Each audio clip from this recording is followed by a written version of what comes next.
Yan ang nga ba yung sinasabi ko na pag nagmaskara ka, maraming pupuntang mga adik at manggugulo. Tapos ngayon, ang maapektuhan, yung mga rapper.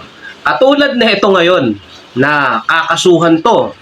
At napanood ko to sa ABS-CBN. So, pakinggan natin tong balita. Sino itong mga nasa likod nitong nagulo? Ongoing pa yung ating pag-iimbestiga. Initially, nalaman natin ito yung mga hip-hop gangster, yun ang nakukuha natin dito.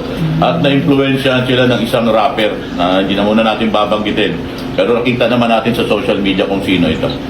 Naku po, nananahimik ka na sa bahay, maganda na karir mo, di ba?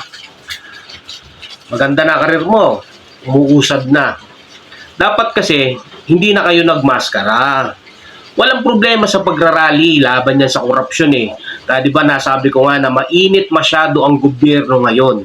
Pag nanggulo ka, kahit hindi ikaw, madadamay ka. Katulad ng mga adik na napanood ko sa rally ngayon, talagang nagpurso sila ng gulo, nanira na mga sasakyan, yung stoplight, pinagbawasak, mga kapulisan. Siyempre, mga mga kapulisan, dindepensahan lang nila yung rally para hindi sumiklab yung malaking gulo. Dahil ang katotohanan, nagtatrabaho lang din sila.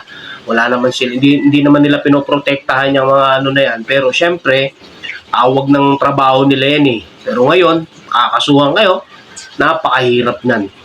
Ang hirap na may kaso. Di ba sinabi ko na kahapon yun, mag-ingat kayo dahil masyadong mainit ang gobyerno ngayon. Naku po! Puro ka talaga katarantaduhan, ano?